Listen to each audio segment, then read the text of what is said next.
khawaarijtan maanta dalka laga kiciyo dadka deegaanada degan gobol kasta haddaanay u istaagan laga kici lahayn meelahay ku harsan yihiinna waa meelaha weli dadka u kici waayey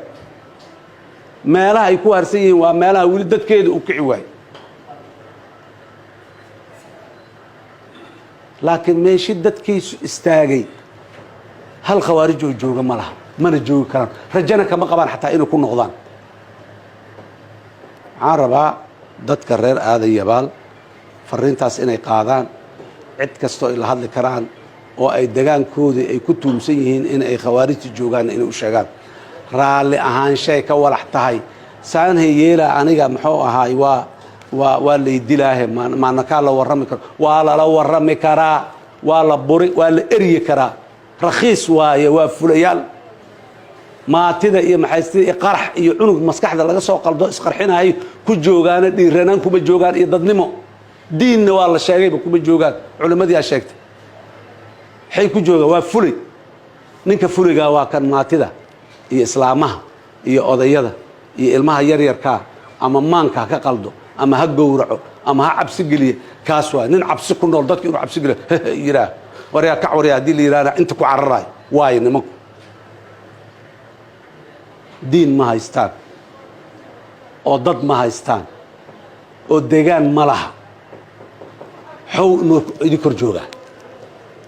oo u soo dhuukaalaysaa waxaan rabaa dadka reer aadan yabaal ha toosaano ehelka kala fariinta ha gaarsiiyaano deegaanka meel kastoo xasan sheekh istaagi ma karo cali guudlaawana istaagi ma karo askarta socota ee deegaankan ku dhimanaysa ku dhaawacmaysa deegaankan uma dhalan dhammaantood soomaali waaye soomaalinimaa inta keentay dowladdaa inta keentay in loo hiili waayo la garab istaagi waayo daw maaha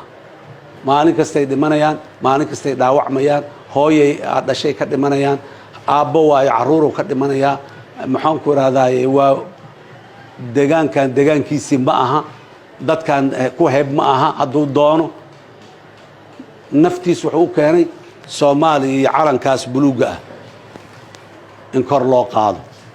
oo waa midkaan ku midaysannahan wada leenahay oo koox gaara iyo hayb gaara oo leh aanay jirin wiilkaas marka in uu garab istaag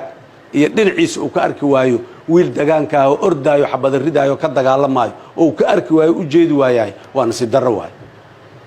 waxaan rabnaa dadka loo sheego shabaab meelaha uu joogo dowladda uma joogo hadday tahay hirshabeelle iyo hadday tahay dowladda federaalkaba uma joogo ha loo sheego cajaskiina adigu aad caajisteen uu ku joogaa intii dadaashay ee waxaysay waa kuwa maalin dhaweed waa aragteen daarinimo wixii ka dhacay ciidamo dowladeed ma joogin daarinimo markii soo weeraraayeen wiilashii deegaankaa joogay wax kasta hadday subiyeenna waa dibay u celiyeen waa ku guuraysan waayeen inay soo galaan ay qabsadaan dadku markay go'aan gaaraan inay sharafta iyo karaamada iyo heybadda iyo diinka iyo dadnimada ay leeyihiin inay difaacdaan lagama adkaa karo